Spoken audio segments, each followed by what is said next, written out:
पूर्णस्य पूर्णमादाय पूर्णमेवावशिष्यते।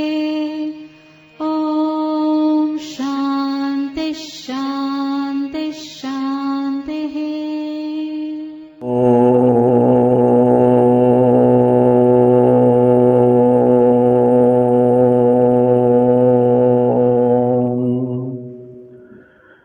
भद्रं कर्णेभिः शृणुयाम देवाः, भद्रं पश्येमाक्षभिर्यजत्राः, स्थिरैरङ्गैस्तुष्टुवागुंसस्तनूभिर्व्यसेम देवहितं जदायुः। स्वस्ति न इन्द्रो वृद्धस्रवाः, स्वस्ति नः पूषा विश्ववेदाः, स्वस्ति नस्तार्क्ष्यो अरिष्टनेमिः, स्वस्ति नो बृहस्पतिर्दधातु। ॐ शान्ति शान्तिः। शङ्करं शङ्कराचार्यं केशवं बादरायणं सूत्रभाष्य कृतौ वन्दे भगवन्तौ पुनः पुनः। ईश्वरो गुरुरात्मेति मूर्तिभेदविभागिने व्योमवद्व्याप्तदेहाय दक्षिणामूर्तये नमः। ॐ शान्ति शान्ति शान्तिः।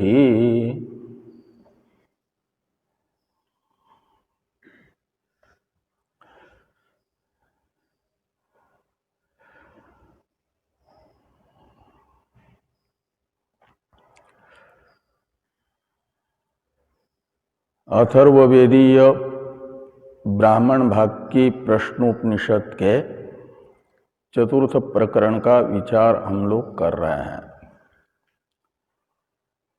इस प्रकरण की नवम कंडिका तक का विचार भाष्य सहित हम लोग कर चुके हैं।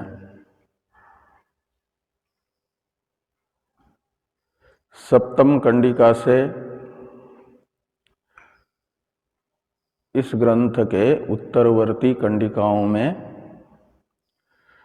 आचार्य पिप्पलाद जी उत्तर दे रहे हैं ब्रह्म जिज्ञासु सौर्यायणी गार्गे जी के पंचम प्रश्न का। कस्मिन्नु सर्वे संप्रतिष्ठिता भवन्ति, ये जो प्रश्न है इसका उत्तर होगा वो तुरीय में ही सर्वे शब्दित समस्त जागृत स्वप्न सुषुप्ति अवस्थाएं, उनके भोग्य पदार्थ, उन अवस्थाओं में भोग्य पदार्थ और भोक्ता, ये सब के सब अध्यस्त हैं। इनमें से ये जागृत आदि अवस्थाएं, जागृत आदि अवस्थाओं के भोग्य तथा भोगोपकरण, ये सब के सब स्वरूपतः अध्यस्त हैं। और भोक्ता का केवल इन अवस्थाओं में अभिमान करने वाले अभिमानी कार्यक्रम संघात के साथ तादात्म्य संसर्ग मात्र अध्यस्त है। इसलिए जो कर्ता भोक्ता रूप से इस कार्यक्रम संघात में प्रतीत हो रहा है, उसका संसर्ग बाध मात्र बताया जा रहा है। अनात्मा के साथ अध्यस्त जो संसर्ग, उसका मात्र बाध होता है। इसे कहा गया नवम मंत्र से। और स्वरूप तो अबाधित ही रहता है।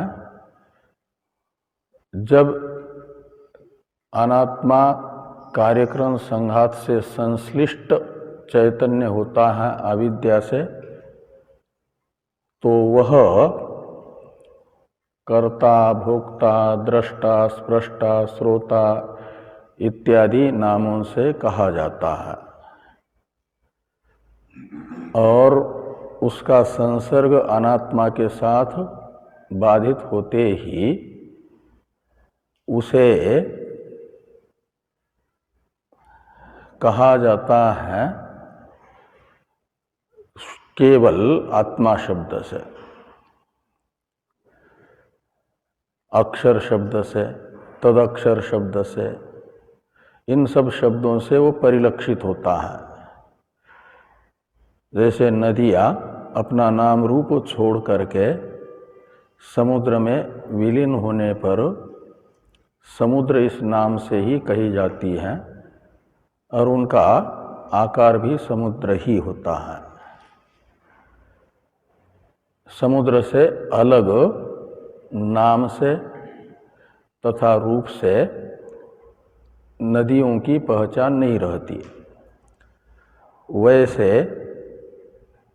पर अक्षर शब्दित परमात्मा में सशब्दित जो विज्ञानात्मा पुरुष है वह संप्रतिष्ठित होता है। का मतलब पर अक्षर से अनन्य रूप से रहता है। ये नवम मंत्र में बताया गया। अब विज्ञानात्मा पुरुष का परमात्म रूप से ज्ञान जिसको होगा उसे होने वाला फल बताया जा रहा है दशम कंडिका से। इसलिए दशम कंडिका का उच्चारण कर लें। परमेवाक्षरं प्रतिपद्यते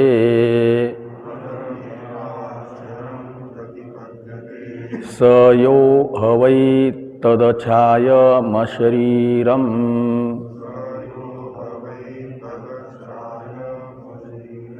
मलोहितम् अलोहितं शुभ्रमक्षरं वेदयते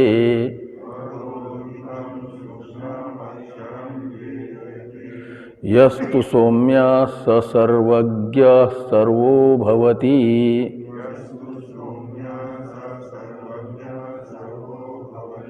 तदेष श्लोकः।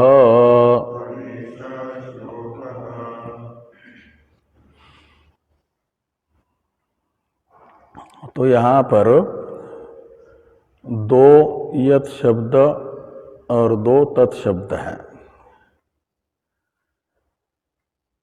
इसलिए निश्चित है कि दो वाक्य हैं।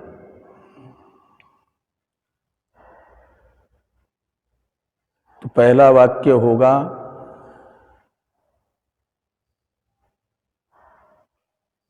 यो हवै अछायम अशरीरम अलोहितम शुभ्रम तद अक्षरम वेदयते स परमेवाक्षरम प्रतिपद्यते। ये प्रथम वाक्य का अन्वय होगा।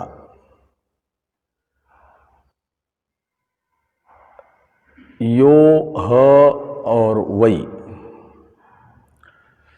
तो ह वै ये दो निपात है, तो ह और वै इन दो निपातों से बताया जा रहा है दौर्लभ्य।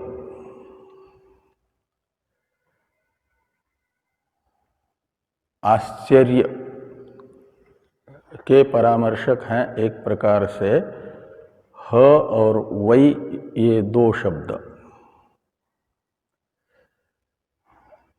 और वो आश्चर्य के तरह आश्चर्यत्व दिखाएगा। किसमें? ह और वै ये निपातद्वय आश्चर्य के तरह आश्चर्य बता रहा है यह शब्द से ग्राह्य वेदयते के कर्ता में।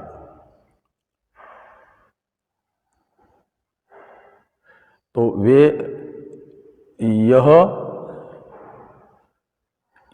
इस शब्द से बताया जाने वाला वेदयते का कर्ता ह वै ये दो निपात बता रहे हैं कि आश्चर्यवत है। इसलिए गीता ने कहा ना, आश्चर्यवत पश्यति कश्चिदेनम, आश्चर्यवत वदति तथैव चान्यः,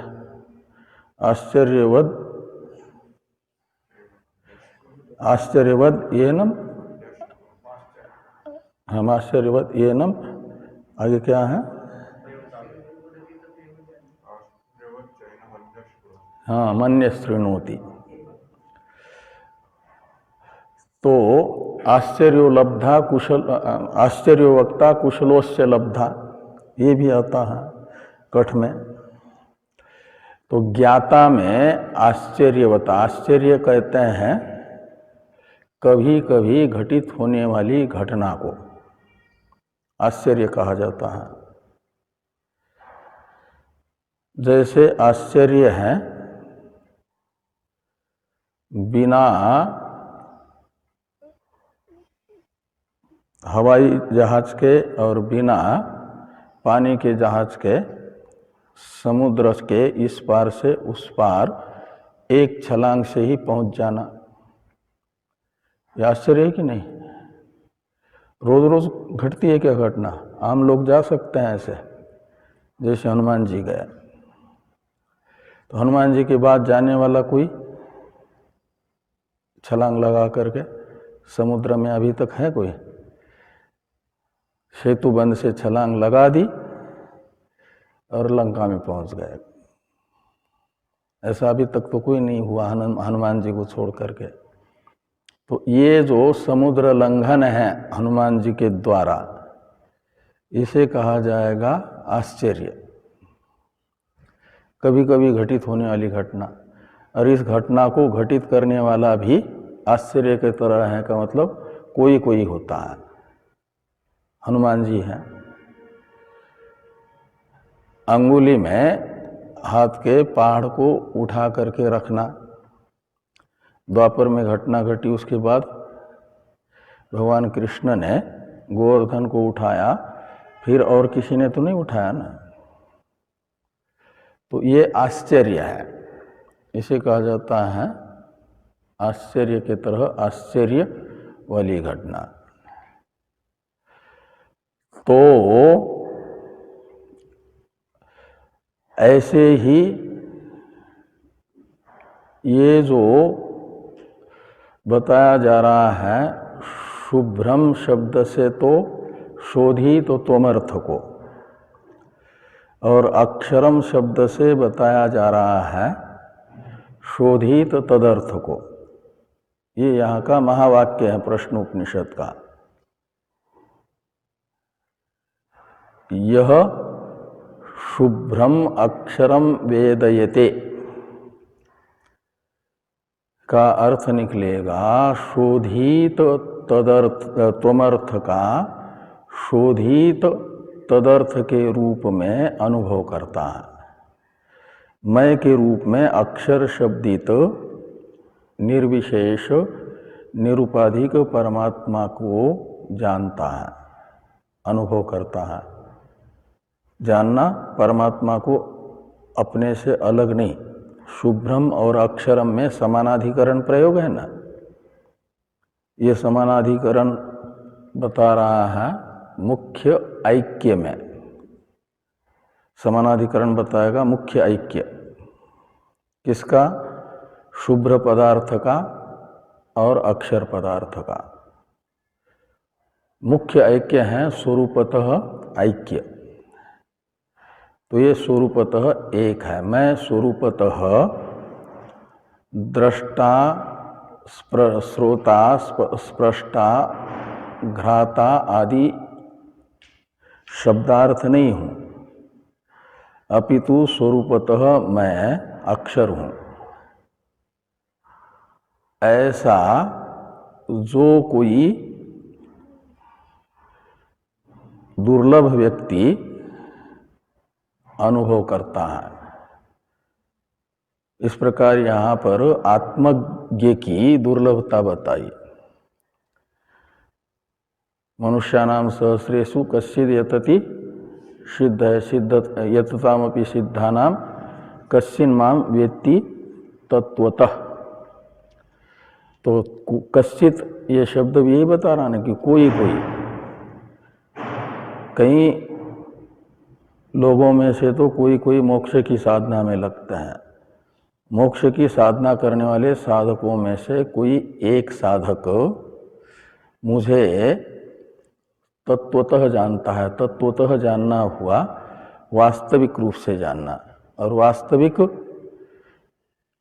ये है कि अक्षर और अहम अर्थ में कोई अंतर नहीं है, दोनों एक है। तो परमात्मा का मैं के रूप में अनुभव करना है, तत्वतः जानना। तो यो हवै शुभ्रम अक्षरम वेदयते का अर्थ निकला जो शुभ्र शब्द से बताए गए शोधित त्वमर्थ का अक्षर शब्द से परिलक्षित शोधित तदर्थ के रूप में अनुभव करता है, साक्षात्कार कर लेता है। शुभ्रम शब्द का अर्थ होता है शुद्धम। तो आत्मा स्वरूपतः तो शुद्ध ही है, और अविद्या काल में उपाधि के दोषों के कारण दोषवान प्रतीत होता है, अशुद्ध प्रतीत होता है। उपाधि के संसर्ग से माना जाता है आरोपित दोषवान। किसको?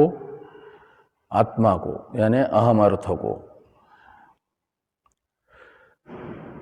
व्यवहार काल में वो उपाधि है तीन शरीर, शरीर त्रय, और उन तीनों शरीरों से अलग बताया जा रहा है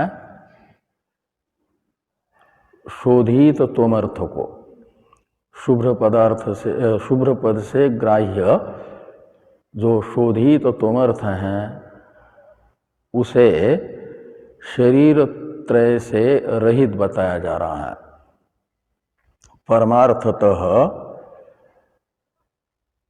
आत्मा अछाय है। अछायम एक विशेषण है, अशरीरम दूसरा विशेषण है, और अलोहितम तीसरा विशेषण है।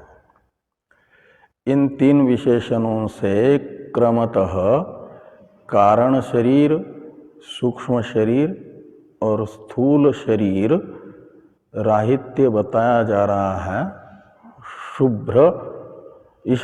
शुभ्रत्व में हेतु।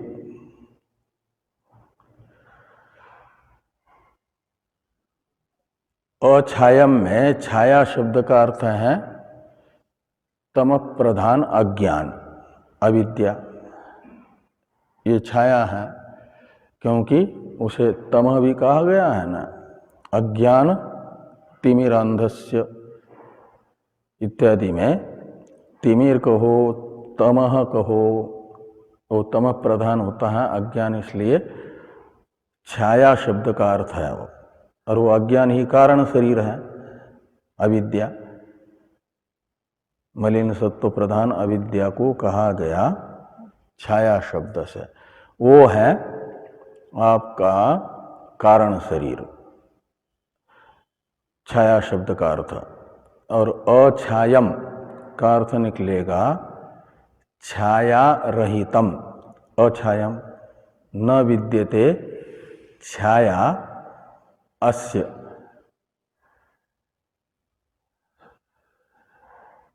तत् अछायम, कौन, तुरीयम आत्मतत्वम।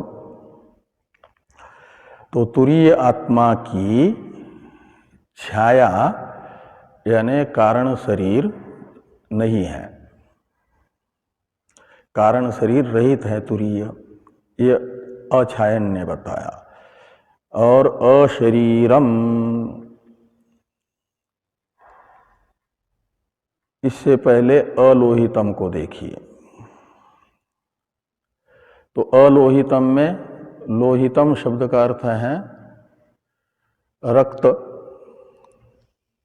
यानी लाल रूप, लोहित स्फटिक इत्यादि में जो लोहित कहा जाता है लाल रूप वाले को। तो लाल रूप वाला या लोहित शब्द ये उपलक्षण है, तो लोहित शब्द का जो उपलक्षित अर्थ है बाकी गुण, लोहित से लिया गया लाल रूप और शुक्ल, नील, पील, कृष्ण इत्यादि बाकी रूप तथा अन्य गुण जो स्थूल शरीर में है। स्थूल शरीर में पांचों भूतों के गंधादि गुण भी है ना, स्थूल शरीर में गंध भी रहता है, स्थूल शरीर में रस भी रहता है, रूप भी रहता है, और स्पर्श भी रहता है, शब्द भी रहता है। ये सब गुण ये स्थूल शरीर के धर्म है, उन्हें लोहित शब्द से उपलक्षण विधया लेना।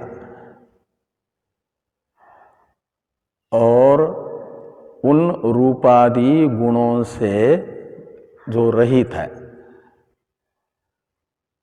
उसे कहा जाएगा अलोहित। लोहित का अर्थ हुआ रूपादि गुणवान, वो है स्थूल शरीर, रूपादि गुण वाला। लाल रूपादि गुण से युक्त उस कहा जाएगा शरीर को, इसलिए लोहितम शब्द का अर्थ निकलेगा स्थूल शरीरम, और अलोहितम का अर्थ निकलेगा स्थूल शरीर वर्जितम, स्थूल शरीर रहित है। अछायन ने बताया कारण शरीर राहित्य, और अलोहितम शब्द ने बताया स्थूल शरीर राहित्य। तो अशरीरम ये जो बीच वाला है विशेषण, इसमें जो उत्तर पद है नए समास में शरीरम, इससे फिर कौन सा शरीर लिया जाएगा? तीन शरीर हैं, उनमें से छाया शब्द से कारण शरीर को लिया गया, लोहित शब्द से स्थूल शरीर को लिया गया। तो शरीर सामान्य का वाचक जो शरीर शब्द है वह फिर शरीर विशेष का ही वाचक रहेगा। जो जिन दो शरीरों का निषेध हुआ, अछायम और अलोहितम, इन दो विशेषणों से उन दो शरीर निषिद्ध दो शरीरों से अतिरिक्त बचा हुआ जो सूक्ष्म शरीर है, उसका परामर्शक हो जाएगा शरीर शब्द, और अशरीरम का अर्थ निकलेगा सूक्ष्म शरीर वर्जितम, सूक्ष्म शरीर रहितम। तो इस प्रकार अछायम, अशरीरम, अलोहितम, इन तीन विशेषणों से क्रमतः कारण शरीर, सूक्ष्म शरीर एवं स्थूल शरीर से विलक्षण बताया गया चेतन को। तीनों में नए तत्पुरुष समास है ना, तीनों पदों में, और नए है निषेध अर्थ में। तो ये बताता है कि तीनों शरीर के साथ परमार्थतः आत्मा का कोई संबंध नहीं है। समान तो समान सत्ताक पदार्थ, संबंध तो समान सत्ताक पदार्थों में होता है ना। तो आत्मा तो पारमार्थिक सत्ता वाला है और ये तीनों शरीर व्यावहारिक सत्ता वाले हैं। इसलिए व्यावहारिक सत्ता वाले शरीर त्रय के साथ आत्मा का यदि संसर्ग प्रतीत होता भी है तो वह आरोपित संसर्ग रहेगा, और परमार्थतः जिस समय संसर्ग प्रतीत हो रहा है तीनों शरीरों के साथ आत्मा का, उस समय भी आत्मा शरीर त्रय के साथ संसर्ग हीन ही है, रहित ही है। इस प्रकार असंगो ही अयम पुरुषः, ये जो श्रुति है आत्मा में असंगता कादाचित की बताती है या नित्य बताती है? आत्मा नित्य असंग है या कादाचित का असंग है? नित्य असंग है। तो नित्य असंगता तो तब मानी जाएगी जब मैं मनुष्य हूँ, मैं दृष्टा हूँ, मैं श्रोता हूँ, मैं मूढ़ हूँ इत्यादि व्यवहार काल में भी वास्तविक अहम अर्थ असंग ही रहेगा शरीर त्रय से। तब तो नित्य असंगता आत्मा की मानी जाएगी। तो आत्मा नित्य असंग है, और जिसके कारण असुचि जो शरीर त्रय है इनमें अशुद्धि है शरीर त्रय में, और असुचिमान शरीर त्रय से परमार्थतः असंग ही है, जिस कारण से उस कारण से वह शुभ्र है, और स्वतः कोई उसमें अशुद्धि है नहीं। और जिस उपाधि के कारण अशुद्धि आने की संभावना थी, वह उपाधि आत्मा से संश्लिष्ट है ही नहीं, आत्मा के साथ उसका वस्तुतः संबंध ही नहीं। इसलिए आत्मा नित्य शुद्ध है, तुरीय वस्तु, शोधित्वमर्थ, इसे शोधित्वमर्थ कहा जाएगा। वो है शुभ्रम शब्द का अर्थ। और इस शुभ्र का वेष्टि उपाधि से तो शोधन कर दिया, लेकिन वेष्टि उपाधियां अनेक हैं। उन अनेक वेष्टि उपाधियों में साक्षी भी अनेक होंगे। शोधित्वमर्थ तुरीय वस्तु, तो फिर वह तुरीय वस्तु हो जाएगी अनेक मानने पर सजातीय भेद से युक्त, परिपूर्ण नहीं रह पाएगी ना। इसलिए जो सर्वात्मा है, सर्वाधिष्ठान है, शोधित तदर्थ तद अक्षर शब्द से ग्राह्य। ये जो तद अछायम में तत् का अन्वय अक्षर के साथ करिए तो तद अक्षरम का मतलब निर्विशेष परमात्मा।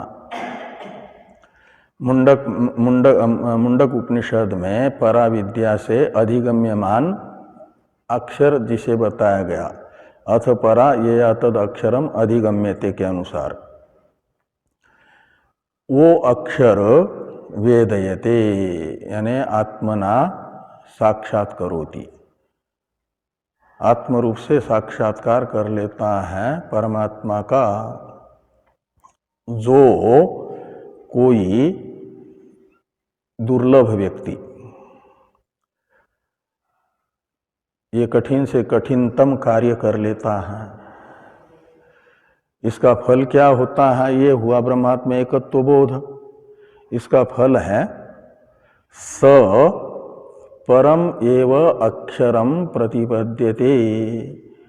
तो जिस परमात्मा का मैं के रूप में अनुभव कर लिया, उस परमात्मा को परम एव अक्षरम शब्द से लेना, जिसे मुंडक उपनिषद में दिव्यो ह्यमूर्त पुरुषः सबाह्याभ्यंतरो ह्यज इत्यादि मंत्र ने स्वयं प्रकाश और देश काल वस्तु से अपरिछिन्न बताया, नित्य शुद्ध बताया, वो है परम अक्षर यानी परमात्मा, और उसी को प्रतिपद्यते यानी प्राप्त करता है।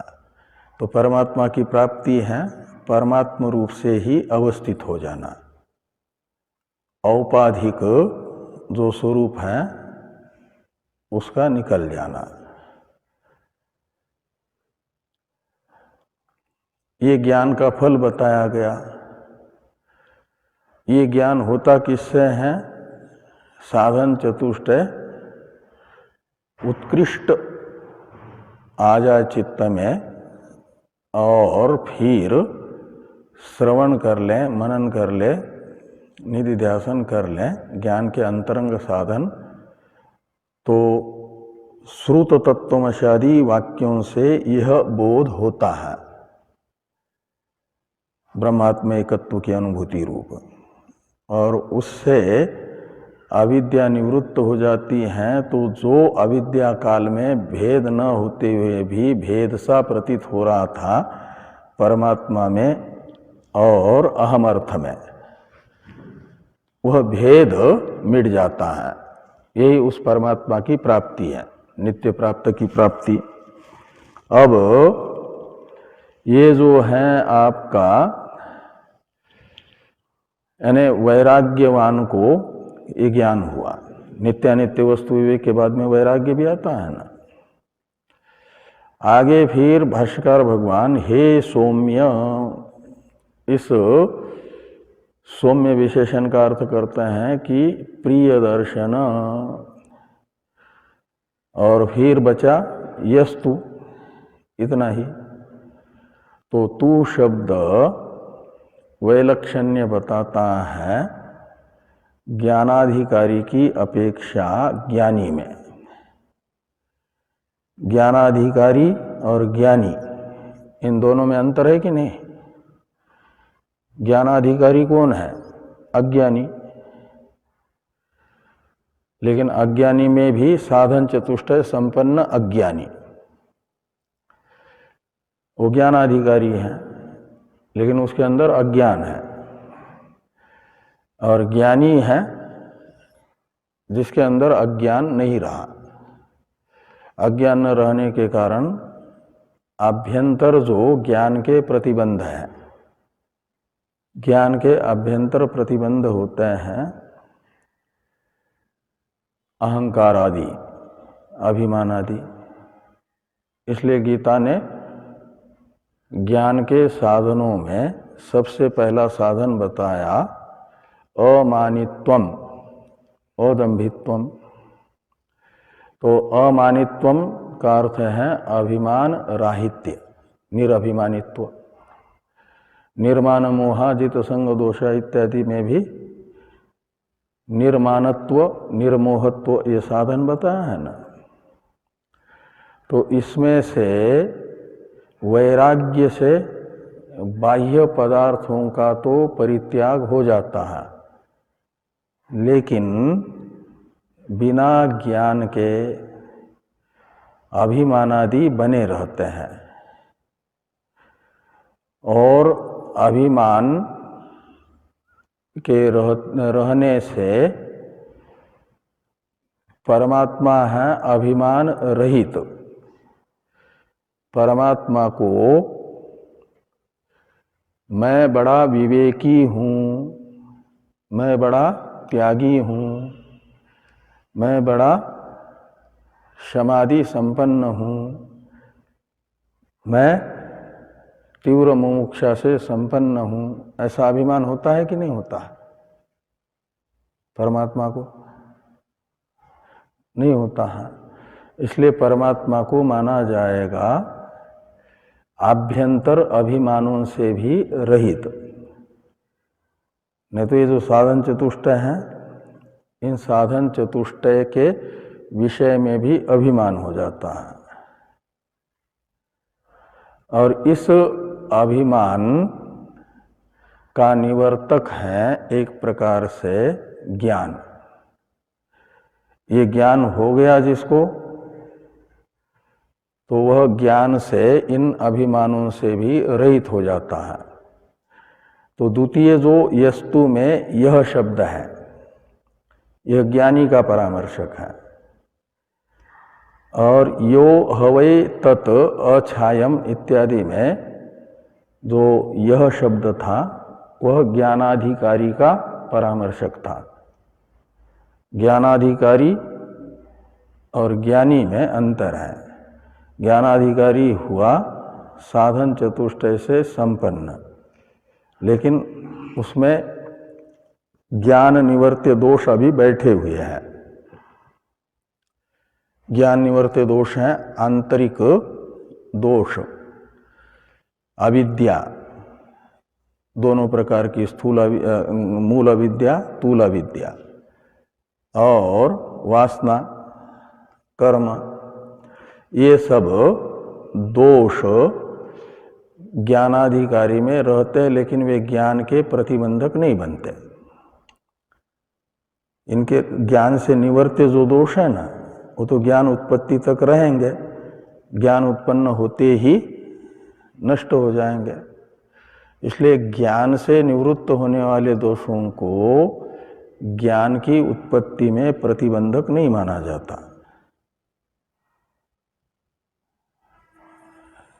ये अभिमानादि रहेंगे ज्ञान होने तक, और फिर ज्ञान होते ही इन अभिमानादि की हो जाएगी निवृत्ति। तो उसे, उस ज्ञानी को कहा जाता है, भाष्य में भाष्यकार भगवान ने कहा सर्वत्यागी। तो यस्तु सौम्य,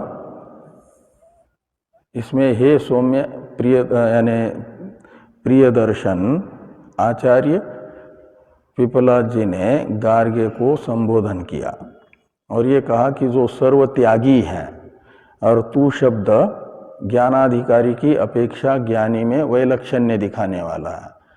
ज्ञानाधिकारी की अपेक्षा ज्ञान में वैलक्षण्य यही है कि ज्ञानाधिकारी आंतरिक अभिमानादि दोषों से युक्त हो सकता है और ज्ञानी उन अभिमानादि दोषों से रहित होता है। आगे है यस्तु, इतना कहने से क्या हुआ? तो ये समझना कि यस्तु ज्ञानी यानी सर्वत्यागी स सर्वज्ञो सर्वो भवति। तो स सर्वज्ञो भवति, जो ज्ञानी है वह सर्वज्ञ हो जाता है। ज्ञानी सर्वज्ञ होता है का मतलब ज्ञानी से अज्ञात कुछ भी नहीं रहता। ज्ञानी ने जाना किसको है? जगत अधिष्ठान को मय के रूप से। जिसको मय के रूप से जाना है ज्ञानी ने, वह सजातीय विजातीय स्वगत भेद रहित है ना। उससे विजातीय दूसरी कोई वस्तु है नहीं, और उससे सजातीय भी दूसरी कोई वस्तु नहीं है, इसलिए और निरवय होने से स्वगत भेद भी उसमें नहीं है। तो ऐसी कौन सी वस्तु रहेगी जो उसके द्वारा जानना बाकी हो? तो उससे जानने योग्य दूसरी कोई वस्तु शेष रहती ही नहीं है। इसलिए कहा कि यस्तु यानी यस्तु सर्वत्यागी, सर्वत्यागी का मतलब परिपक्व ज्ञानवान, फल पर्यवसायी ज्ञानवान जो है वह सर्वज्ञो भवति। वो ब्रह्मरूप होने के कारण ब्रह्म सर्वज्ञ है, तो ये भी सर्वज्ञ हो जाता है। और सर्वोभवति यानी ब्रह्म सर्वात्मा है, तो ये भी सर्वात्मा होता है, सर्वरूप हो जाता है। और इसी अर्थ को बताने के लिए ये मंत्र भी है, इसलिए कहते हैं तदेश श्लोक तत् यानी तस्मिन् अर्थे, परमात्मा में ही पृथ्वी आदि सारी उपाधियां तथा उपाधि से उपहित जो स्वरूप है वह प्रतिष्ठित है, जिसमें पृथ्वी आदि सारी उपाधियां तथा भोक्ता प्रतिष्ठित है, उसे जानने वाला ब्रह्मरूप ही हो जाता है।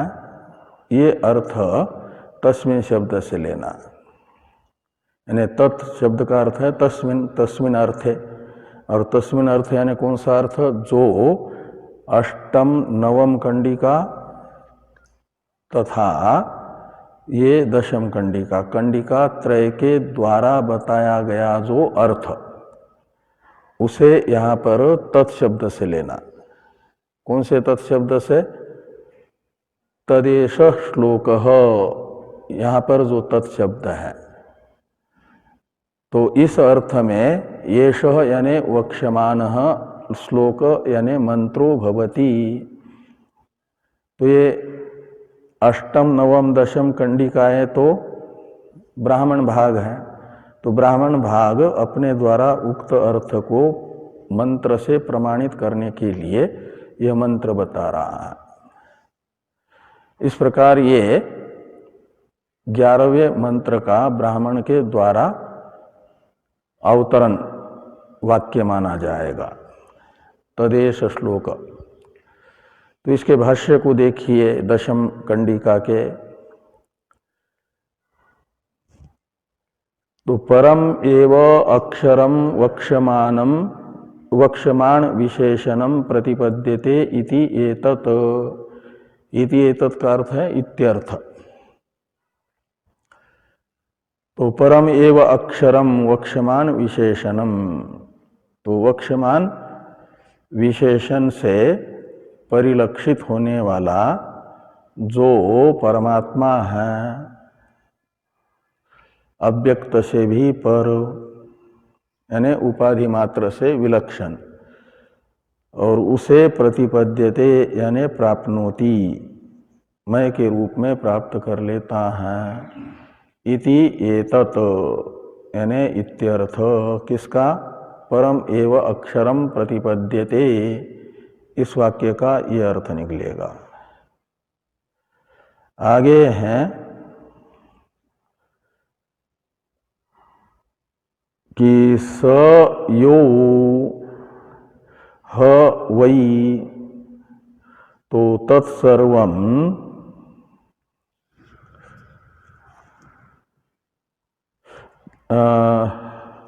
स यो ह वै, आगे हैं तत्सर्वेषणा विनिर्मुक्तो।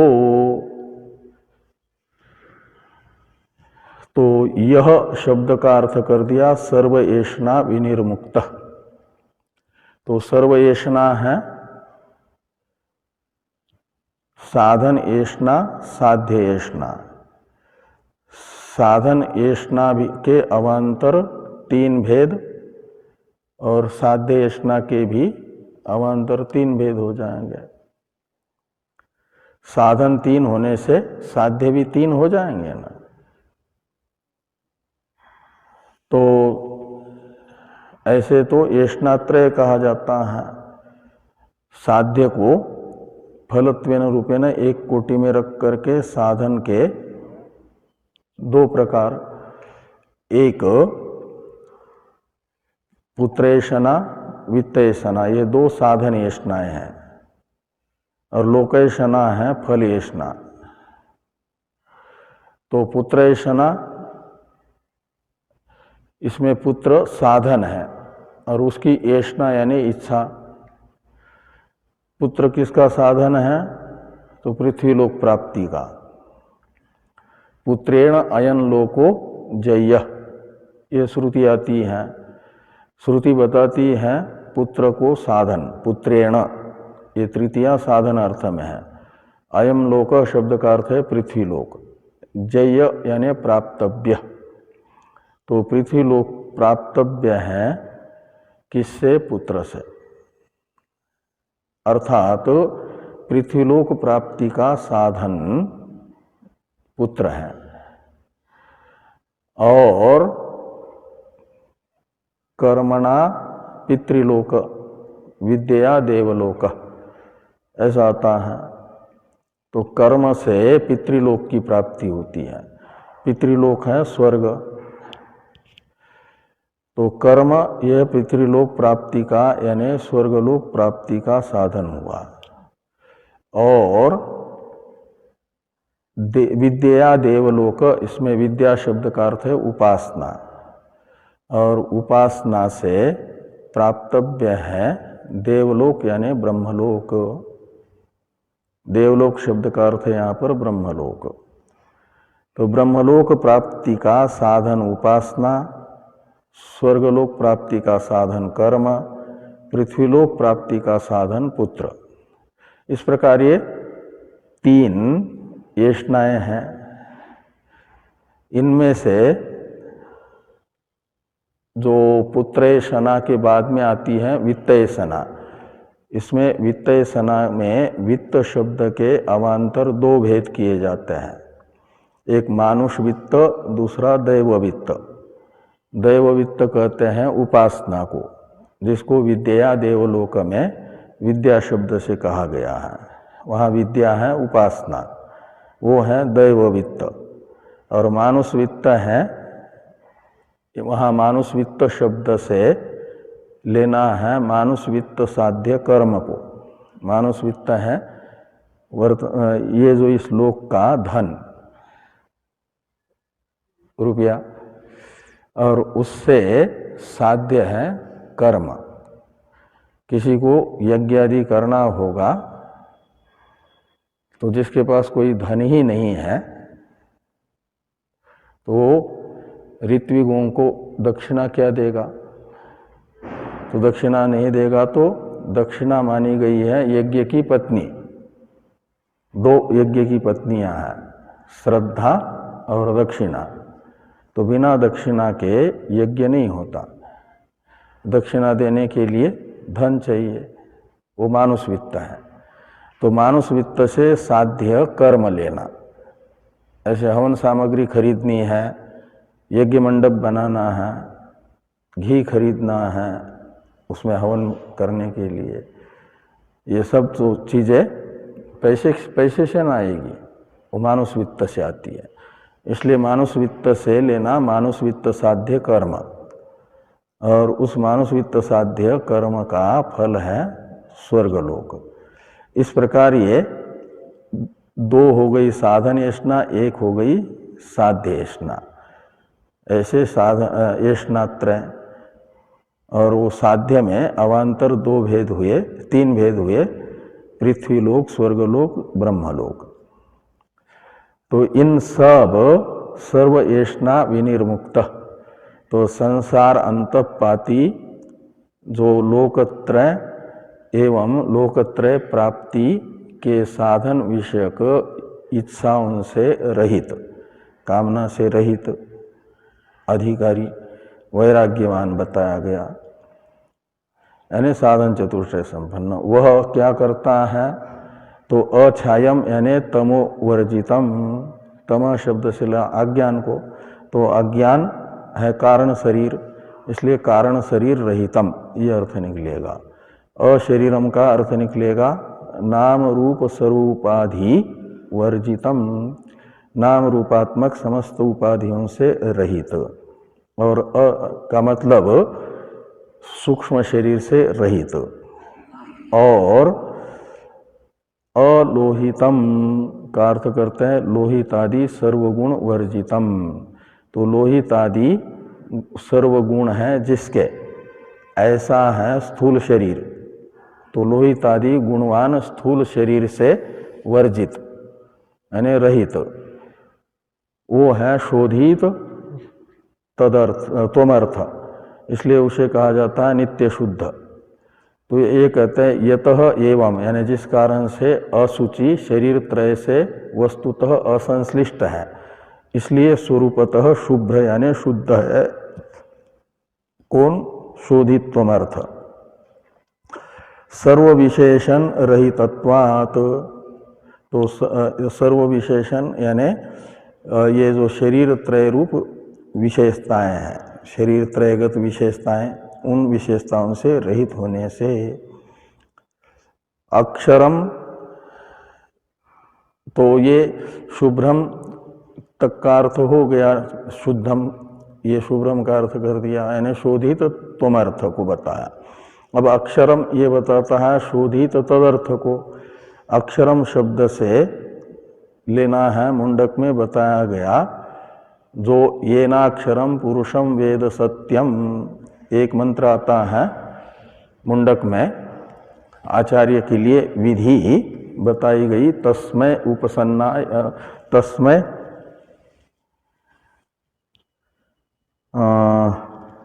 उपसन्नाय सम्यक प्रशांत चित्ताय शमान्विताय येनाक्षरम पुरुषम वेद सत्यम तत्वतो प्रोवाचताम ब्रह्म विद्याम, ऐसा मंत्र आता है। इस मंत्र से बताया गया है सत्य पुरुष जिस विद्या से जाना जाता है वह विद्या आचार्य बताएं, किसको? विधिवत शरण आए हुए जिज्ञासु को। तो वहां पर सत्य पुरुष शब्द से जिस अक्षर को कहा है वह अक्षर यहाँ पर कहते हैं कि अक्षरम यानी सत्यम पुरुषाख्यम, पुरुष यानी पूर्ण, और अप्राणम अमनो गोचरम, अप्राणो ह्यमना शुभ्र, ये मंत्र जिसे प्राण तथा मन से, प्राण रहित एवं मन का अविषय बताता है, शिव यानी आनंद स्वरूप बताता है, शांत यानी समस्त विक्षेपों से रहित बताता है, सबाह्याभ्यंतरम तो बाहर अंदर रहने वाला बताता है, अजम वेदयते, तो ऐसे अज तत्व का मय के रूप में अनुभव करता है निर्विकार चेतन का जो अधिकारी, उस अधिकारी को प्राप्त होता है परमात्मा। वेदयते का अर्थ कर दिया विजानाति, और यस्तु सर्वत्यागी, इसका अर्थ करते हैं कि यस्तु सर्वत्यागी यानी ज्ञानी हुआ, सर्वत्यागी शब्द से ग्राह्य, और सौम्य स सर्वज्ञो यानी वो सर्वज्ञ हो जाता है, न तेन अविदितम किंचित संभवती, उससे कुछ भी अज्ञात नहीं रहता, सर्वम अविद्यया असर्वज्ञो आसीत, तो ये पूर्वम अविद्यया असर्वज्ञम आसीत, असर्वज्ञ आसीत, तो अविद्या से पहले अविद्या अवस्था में असर्वज्ञ सा अपने आप को मानता था, वह अविद्या अब निवृत्त हो गई, तो ये कहते हैं विद्या अविद्या अपनये, ये सती सप्तमी है। तो अहम ब्रह्मास्मि साक्षात्कार से विद्या अविद्या के निवृत्त हो जाने पर सर्वोभवति यानी सर्वात्मा हो जाता है, सर्वज्ञ हो जाता है। और तदेश श्लोक में तत्शब्द का अर्थ कर दिया, तस्मिन अर्थे एष श्लोको यानी वक्षमान मंत्र है इसी कार्य का समर्थक, इस अर्थ का समर्थक।